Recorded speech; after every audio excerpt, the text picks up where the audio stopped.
Hello बच्चों, physics के online platform पर आपका स्वागत है। अब आपने इससे पहले अपना जो सेकंड लेसन था मापन एवं मात्रक, उसके बारे में अध्ययन किया था।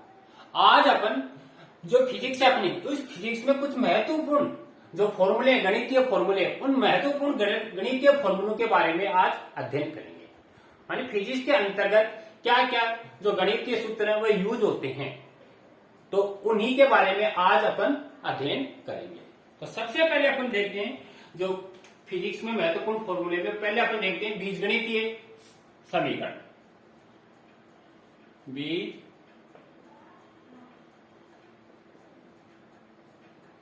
बीजगणितीय सूत्र, जो फिजिक्स में कौन कौन सी बीजगणितीय फॉर्मूले हैं वो यूज होते हैं। वैसे ये फॉर्मूले आपने छोटी कक्षाओं में पढ़ चुके हैं, लेकिन एक बार इसका अपन रिवीजन कर लेते हैं। तो बीजगणितीय सूत्र है अपने पास। सबसे पहले जैसे a प्लस बी का होल स्क्वायर, ये एक फॉर्मूला है, a प्लस बी का होल स्क्वायर। तो यह आप बच्चे जानते हो, पहले पद का वर्ग, फिर दूसरे पद का वर्ग, फिर प्लस 2ab, मतलब a square plus B square plus 2ab। तो एक फॉर्मूला ये है। दूसरा अगर ये माइनस में a माइनस बी का स्क्वायर है, माइनस में तो यहां पर क्या आता है माइनस में a square plus B square minus 2ab। Second ये फॉर्मूला आपको ध्यान में रखना है। थर्ड बच्चों आपकी ये a square minus B square, तो इसको अपन क्या लिख सकते हैं, a बार पॉजिटिव a बार negative, a plus B a minus B. तीसरा फॉर्मूला अपने ये यूज आ सकता है a प्लस बी की क्यूब। अगर क्यूब है तब आप क्या लिखोगे, a की क्यूब प्लस बी की cube plus 3ab a plus B. ये फॉर्मूला आपके यूज हो सकता है। फोर्थ अगर माइनस में a माइनस बी की क्यूब, तो a की क्यूब माइनस बी की क्यूब माइनस 3ab और a माइनस बी। तो ये आपके 5 फॉर्मूले जो बीजगणितीय फॉर्मूले कहलाते हैं। इसके बाद में एक अगर आपको द्विघात समीकरण दे रखी है, उसको आप कैसे सॉल्यूशन करते हैं, द्विघात समीकरण। अगर द्विघात समीकरण दी हुई है उसको अपन कैसे सोल्व करेंगे। जैसे द्विघात समीकरण है a x square plus b x plus c बराबर 0, ये कोई एक द्विघात समीकरण है। तो इसको सॉल्यूशन करने के लिए एक आपका धराचार्य समीकरण है, श्री धराचार्य समीकरण।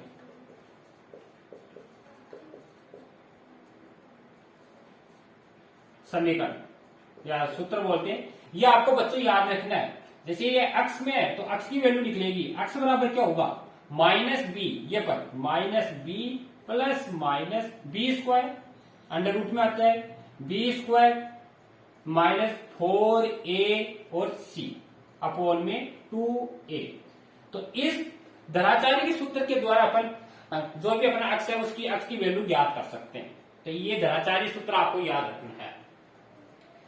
तो ये अपने थे, और साथ ही अगर इसके मूल मूल्य, कई बार जो द्विघात समीकरण है इसके मूल मूल्य,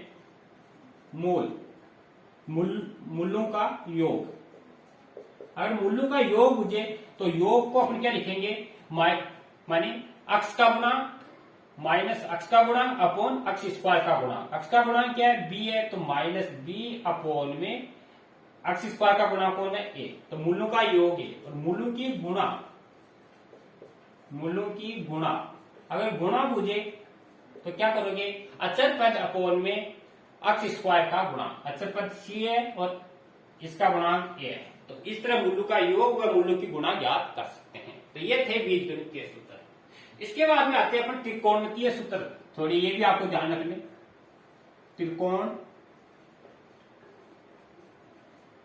त्रिकोणमितीय सूत्र, जो ट्रिग्नोमेट्री फंक्शन है उसमें अपन जो यूज आते हैं उसको अपन देखते हैं। ये फिजिक्स में काफी यूज होते हैं। तो इसके लिए सबसे पहले आपको एक ट्राइंगल है, इसका ध्यान में रखना है। इस ट्राइंगल को बोलते हैं अपन समकोण त्रिभुज। ये है आपका समकोण त्रिभुज। समकोण त्रिभुज क्यों बोलते हैं, क्योंकि इसका एक कोण क्या है बच्चों, 90 डिग्री का है, इसलिए समकोण त्रिभुज। इसके सामने का जो कोण होता है ये थीटा होता है। अब इसमें जैसे भुजा ये ए है, ये बी है और ये सी है। अब बच्चों आप सभी जानते हैं समकोण त्रिभुज में सबसे बड़ी जो भुजा होती है इसको अपन कर्ण बोलते हैं, कर्ण।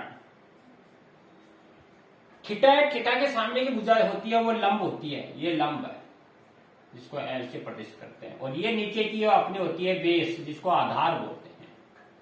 तो इसी के आधार पर अपन जो ट्रिग्नोमेट्रिक फंक्शन है वो अपन 6 ट्रिग्नोमेट्रिक फंक्शन ज्ञात कर सकते हैं।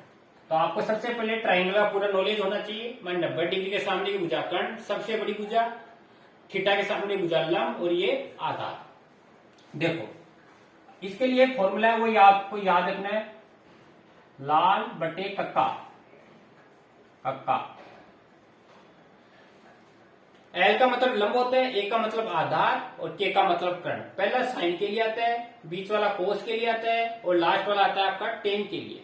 ठीक है, साइन का उल्टा कोसेक, कोस का उल्टा सेक, और टेन का उल्टा कोट।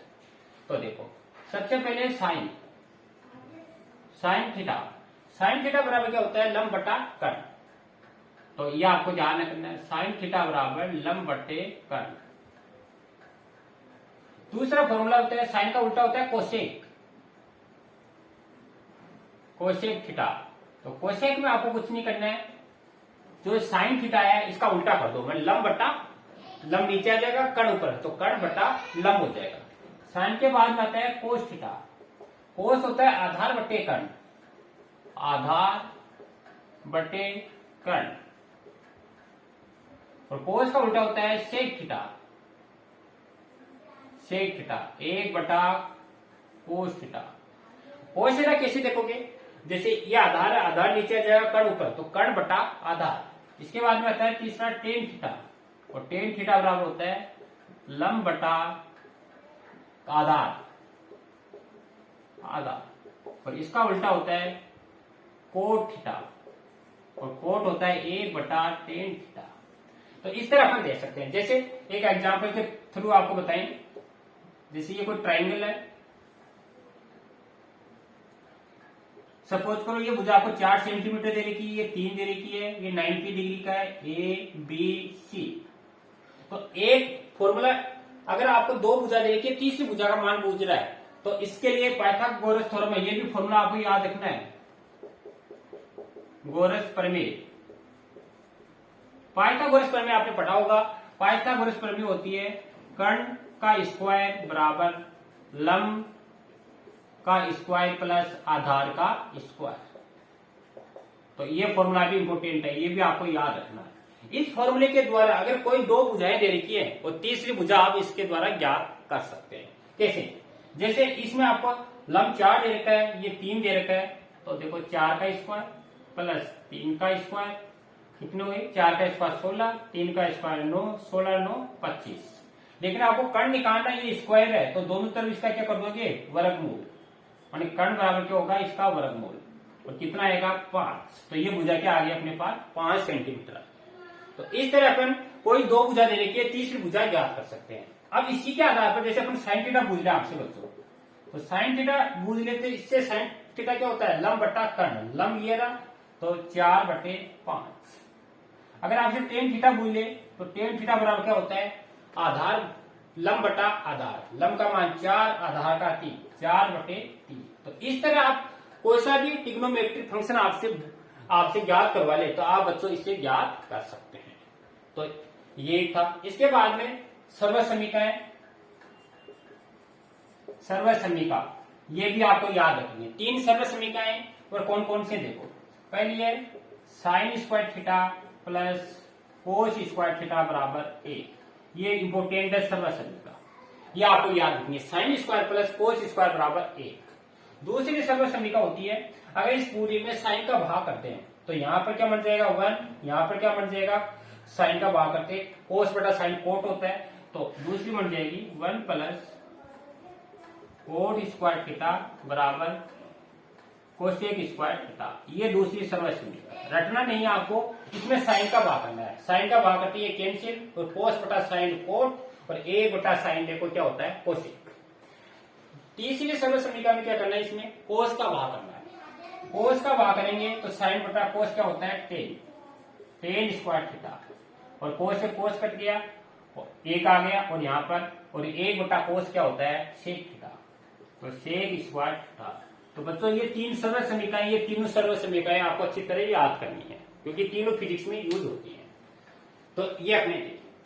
इसके बाद में जो ट्रिग्नोमेट्री फंक्शन है, त्रिकोणमितीय फलन है, इसके औसत मान देखते हैं। एक पूर्ण चक्कर के लिए औसत मान।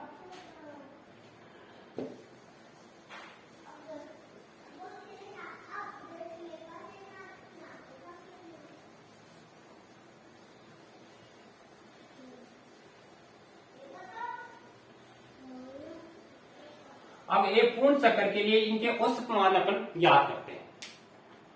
तो त्रिकोणमितीय फलन है, इनके औसत मान, औसत मान एक पूर्ण चक्कर के लिए, एक पूर्ण चक्कर के लिए। तो ये भी इंपॉर्टेंट है, ये भी फिजिक्स में आपसे डायरेक्ट अपने जो भी क्वेश्चन करेंगे उसमें आएंगे। तो एक पूर्ण चक्कर के लिए औसत मान, एवरेज वैल्यू बोलते हैं।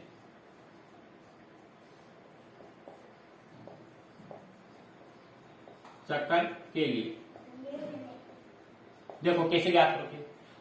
अपने डायरेक्टली आपको याद रखने साइन थीटा, इसको पूर्ण चक्कर के लिए ये एवरेज का निशान है, इसको आप ऐसे भी लिख सकते हो साइन थीटा के ऊपर बार, तो इसका 0।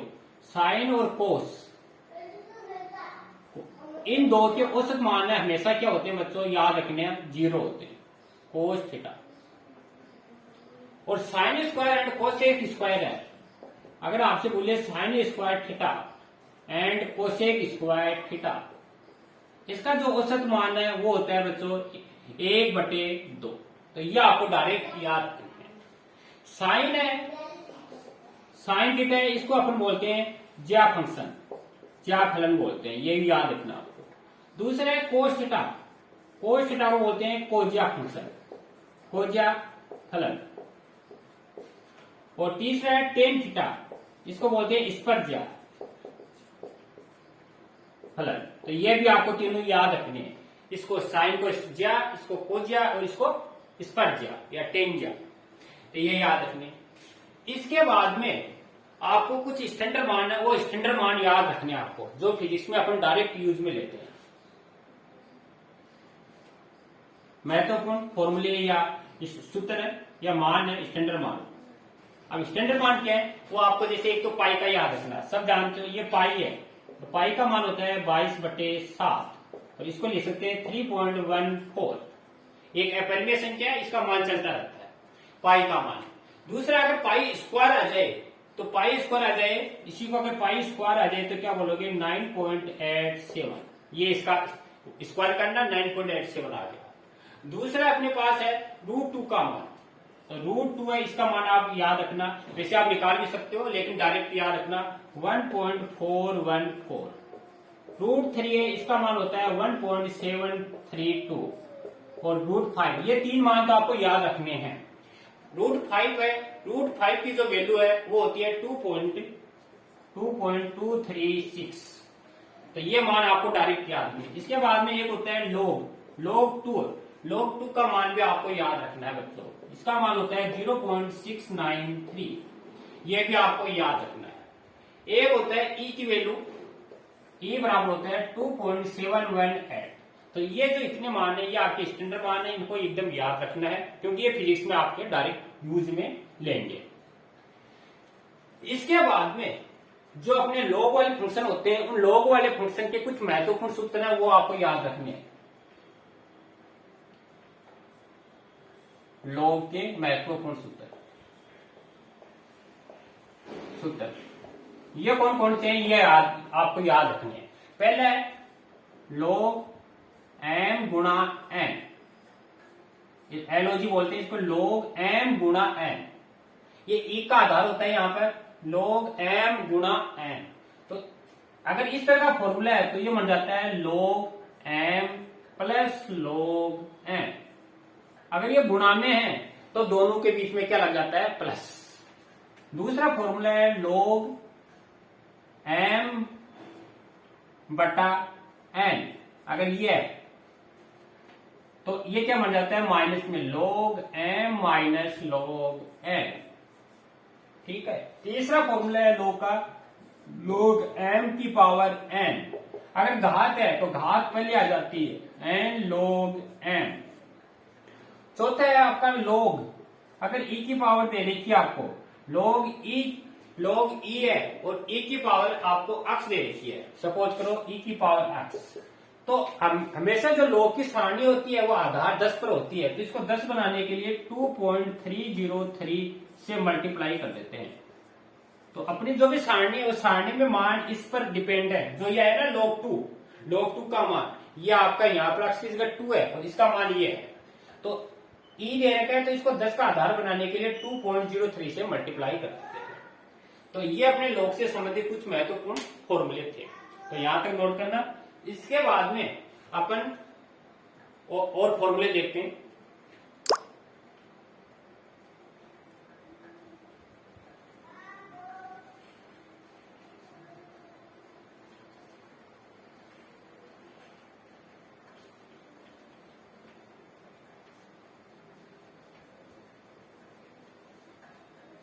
इसके बाद में अपने हैं जो फिजिक्स है, फिजिक्स में कुछ अपने अनुलग्न और पूर्व लग्न भी होते हैं, जो अपने जैसे मीटर है, सेंटीमीटर, इनके पहले लगा देते हैं। जो भी भौतिक राशि है, जिन भौतिक राशियों का अपन मापन करते हैं उनके पहले अपन यूज करते हैं या बाद में यूज करते हैं, उनको बोलते हैं अनुलग्न या पूर्व लग्न।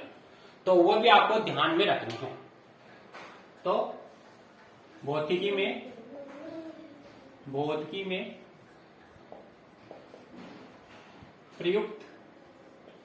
प्रयुक्त अनुलग्न कौन कौन से होते हैं, तो ये देखते हैं अपन। तो देखो अनुलग्न है, जैसे पहले अपना डेसी बोलते हैं, डेसी, और डेसी को प्रतिशत करते हैं डी से, और एक डेसी बराबर किसके होती है बच्चों, याद रखना 10 की पावर माइनस में 1। इसके बाद बात है सेंटी, और सेंटी बराबर होती है 10 की पावर माइनस में 2। इसके बाद में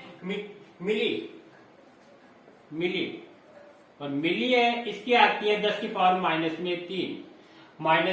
मिली के बाद में आते हैं माइक्रो के लिए आता है 10 की पावर माइनस में 6। ये 3 का डिफरेंस चलेगा आपको, मिली, माइक्रो के बाद में आती है नैनो, एन से प्रतिशत करते हैं 10 की पावर माइनस 9। नैनो के बाद में आती है पिको, और पिको का मान आता है 10 की पावर माइनस 12। पिको के बाद में आता है फेमो, इसको एड से प्रतिशत करते हैं 10 की पावर माइनस में 15। इसके बाद में आती है एक्टो, और इसका मान आता है 10 की पावर माइनस में 18। इस तरह और चलती जाती है।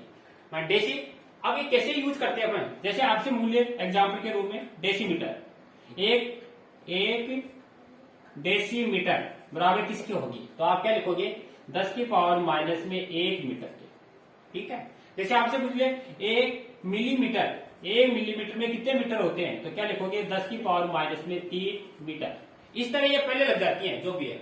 जैसे एक माइक्रोमीटर में कितने मीटर होते हैं, तो 10 की पावर माइनस में 6 मीटर। तो इस तरह अपन इसको यूज करते हैं।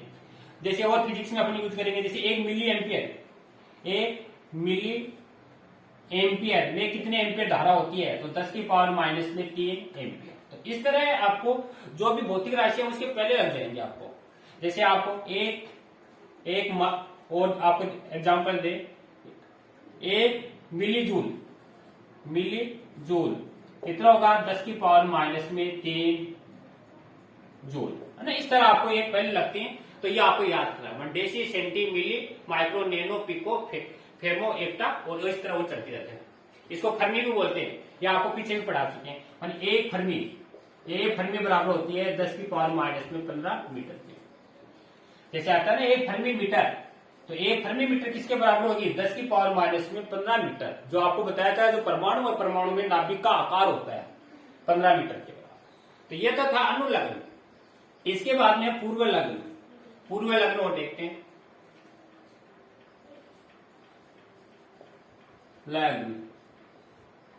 पूर्व लग्न देखो कौन कौन से होते हैं। पूर्व लग्न में आता है पहले डेका, और डेका बराबर होता है 10 की पावर 1। ये पॉजिटिव आएंगी, ये सारी आपकी नेगेटिव थी। डेका, डी ऐसे प्रतिष्ठित करते हैं इसको डेका। दूसरा आता है हेक्टो, एच, और 10 की पावर 2। हेक्टा। हेक्टा के बाद में आता है किलो। किलो किलो को कैसे प्रतिशत करते हैं, और 10 की पावर 3 किलो है। किलो के बाद में आता है मेगा। मेगा एम 10 की पावर 6 किलो के बाद में मेगा। मेगा के बाद में आता है गीगा। गीगा और गीगा को जी से प्रतिशत करते हैं 10 की पावर 9। गीगा के बाद में आता है टेरा। टेरा का मान होता है 10 की पावर 12। ये प्लस में चलती रहती है आपकी सब। और टेरा के बाद में आते हैं पेंटा। पेंटा और ये आता है 10 की पावर 15। और फिर आता है आपका लास्ट में एकटा। एकटा ई और 10 की पावर आपका 18। इस तरह चलती रहती है आपकी। अब देखो ये अपन किस तरह यूज करते हैं। जैसे आपसे आ जाए एक किलोमीटर में कितने मीटर होते हैं। एक एग्जाम्पल देते हैं यहाँ पर, 1 किलोमीटर में कितने मीटर होते हैं। तो 1 किलो में कितने होते हैं, 10 की पावर 3। तो आप क्या लिखते हैं, 1000 मीटर। इस तरह यूज करते हैं। एक किलो जूल में कितने जूल होते हैं, 1 किलो जूल में कितने जूल होते हैं, तो 1000 जूल। ठीक है। एक मेगा जूल में कितने होते हैं, 1 मेगा जूल में, तो 10 की पावर क्या लिखोगे, 6 जूल। इस तरह आप इसको यूज कर सकते हो। तो ये थे आपके अनुलग्न और पूर्वलग्न किस तरह अपन यूज करते हैं, ये याद रखना अपने फिजिक्स में महत्वपूर्ण है। इसके बाद में बच्चों अपन अपना नेक्स्ट महत्वपूर्ण फॉर्मूले में देखते हैं अवकलन एंड समाकलन। तो अपन देखते हैं अवकलन।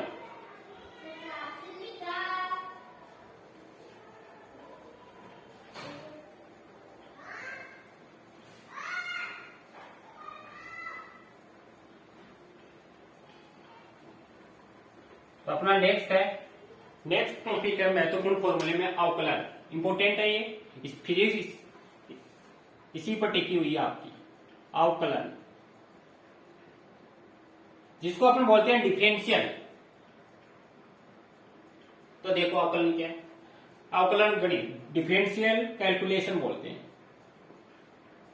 तो जितने भी मैं ये टॉपिक आपको बच्चों करवा रहा हूं, ये सारे टॉपिक मैथ के जो स्टूडेंट होते हैं वो मैथ में पढ़ने को मिलते हैं, लेकिन जो बायो के स्टूडेंट होते हैं उनको ओनली यहाँ फिजिक्स में पढ़ना पड़ता है। इसलिए बायो एंड मैथ दोनों को कंबाइंड के लिए अपन यहाँ फिजिक्स में महत्वपूर्ण फॉर्मूले पढ़ाए जाते हैं, ताकि अपन फिजिक्स में इसको यूज कर सकते हैं। क्योंकि मैथ वाले बच्चे तो अपने मैथ में और पढ़ लेते हैं, लेकिन बायो वाले बच्चे नहीं पढ़ पाते हैं। तो अवकलन गणित देखो, ये इंपोर्टेंट है, अपने इसी पर पढ़ना अपन को। अवकलन गणित क्या होती है, देखो डिफरेंशियल कैलकुलेशन बोलते हैं इसको। क्या होती है, यानी यदि कोई भौतिक राशि y दे रखी है, कोई भौतिक राशि y है, यह एक अन्य भौतिक राशि अक्ष पर क्या करती है, निर्भर करती है। यदि, जैसे मैं यहां लिख रहा हूं, यदि कोई भौतिक राशि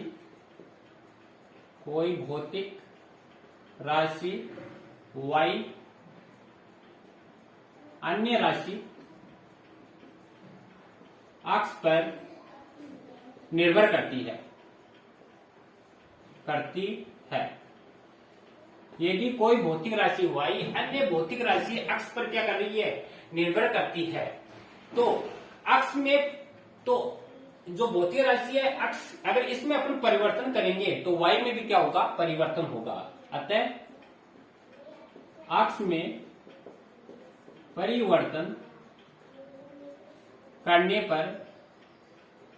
पर y के मान में भी परिवर्तन होगा। तो आप क्या देख रहे हो, तो भौतिक राशि जो y है वो किस पर डिपेंड है, अक्ष पर डिपेंड है। क्योंकि अक्ष में परिवर्तन किया तो y में भी परिवर्तन हो रहा है। तो इस आधार पर अपन कह सकते हैं कि अक्ष है, अक्ष क्या एक स्वतंत्र चर राशि है। अक्ष यहाँ पर एक स्वतंत्र चर राशि है, जबकि y क्या है, एक परतंत्र चर राशि है। क्यों है, क्योंकि ये अक्ष पर निर्भर है।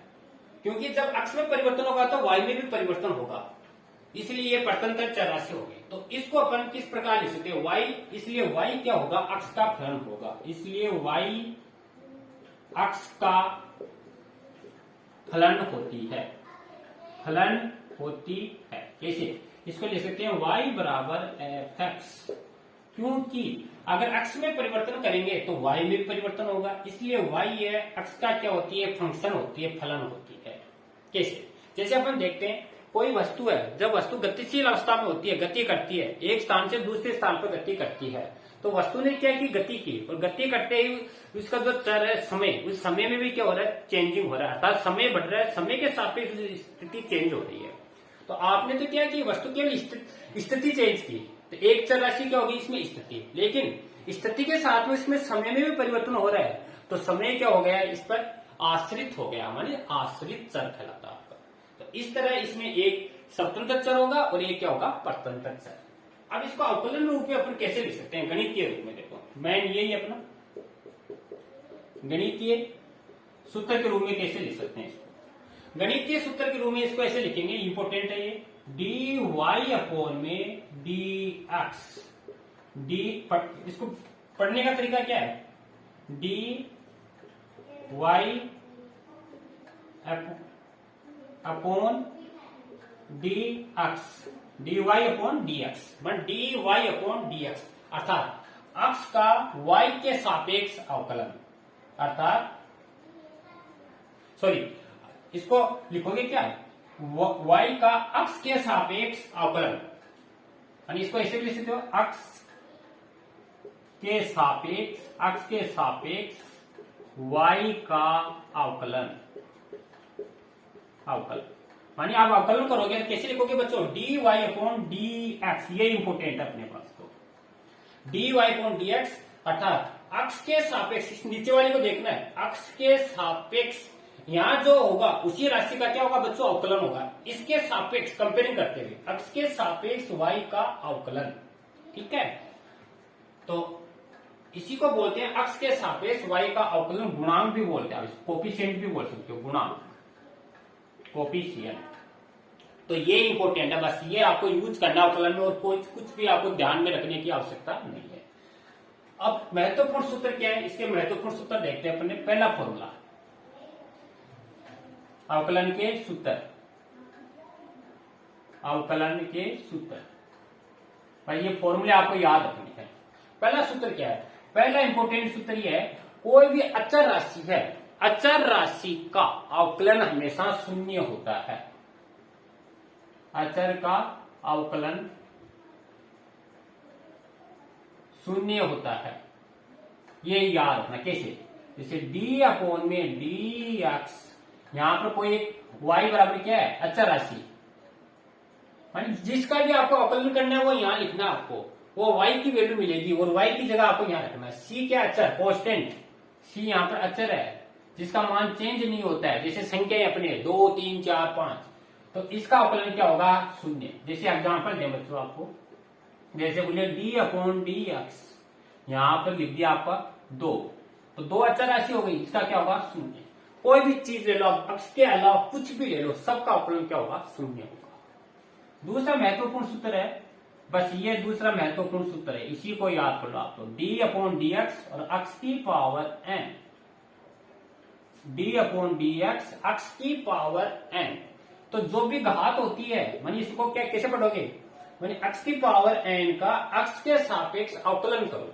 कैसे करोगे, जो घात है उसको पहले लिख लो और घात में एक कम करके लिख दो, एन पहले लिख लिया और अक्ष की पावर एन माइनस 1, ये आपका महत्वपूर्ण फॉर्मूला है। बस इसी को आप याद कर लो, ये यूज आएगा पूरे डिफरेंशियल में। जो भी घात है घात को पहले और अक्ष ऐसा का ऐसा और इसमें एक घात कम लिख दो। जैसे एग्जाम्पल, जैसे आपको दे दिया डी अपॉन में डी एक्स, अक्ष स्क्वायर, अक्ष स्क्वायर है तो एन की जगह देखो क्या है, 2 है, तो 2 को लिखा पहले अक्ष, फिर क्या लिखते हैं एन माइनस 1, 2 माइनस 1, तो कितना आया 2 अक्ष, क्योंकि 2 में 1 निकाला अक्ष। और देखो example, D upon d x अक्ष की पावर 5, क्या लिखोगे बच्चों, इसको 5 है, 5 को पहले 5 अक्ष की पावर 5 माइनस 1, तो क्या आएगा 5 अक्ष की पावर 4।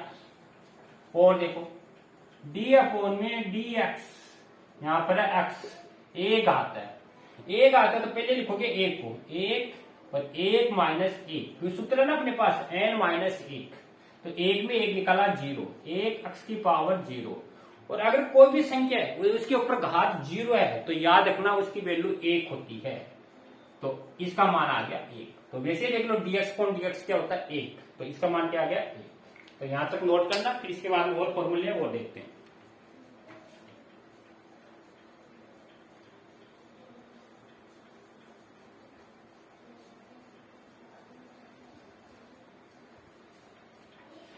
इसके बाद में जैसे इसके और एग्जांपल दें आपको, d अपॉन में डी एक्स की पावर सपोज करो ये आपका है -5 आपकी बार। अगर माइनस में आ जाए तो क्या करोगे, तो माइनस को पहले लिखोगे -5 x और -5, ठीक है, और आपका सूत्र क्या माइनस का 1, तो कैसे लिखते हैं -5 x की पावर माइनस माइनस क्या होंगे जुड़ गए 6, या इसको आप ऐसे लिख सकते हो 5/x की पावर 6, ये इसका आंसर है। अगर ऐसे आ जाए और देखो एग्जांपल, d अपॉन में डी एक्स 2x² आ जाए, जैसे ये कोई संख्या आ जाए, तो संख्या आ जाए तो आप क्या करोगे, जो भी अचल पद है, ये नियम है, जैसे नियम लिख देते हैं तीसरा, यदि अचल पद गुणनफल में है,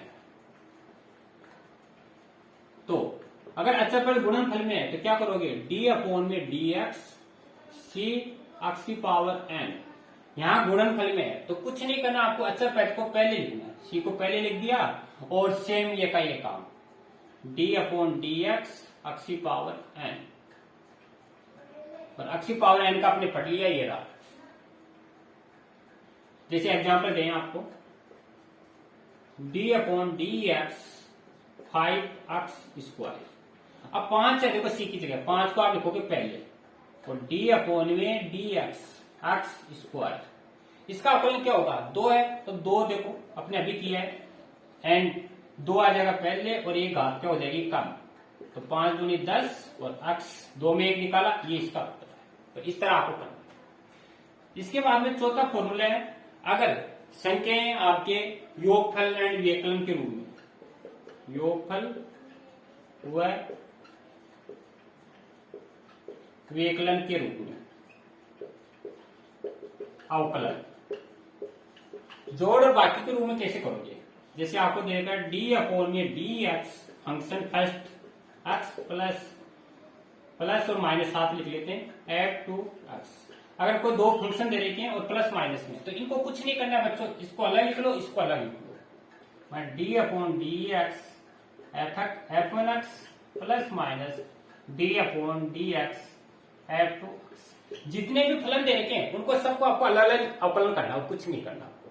जैसे एग्जाम्पल देके बताएं आपको, जैसे आप क्या जाए d अपॉन में डी x² प्लस में 5x, क्या करोगे, तो d अपॉन में D x² plus d upon में डी x 5x। अब x² का आपको अभी बताया मैंने, x² का क्या होता है 2x, तो इसका अवकलन क्या हो जाएगा 2x, ठीक है।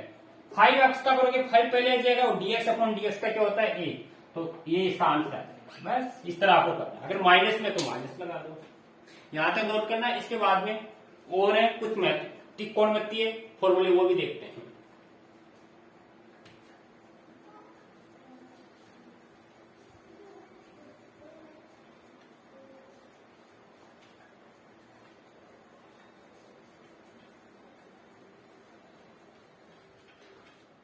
ठीक है बच्चों, यहां तक करना और अपन नेक्स्ट वीडियो में करेंगे।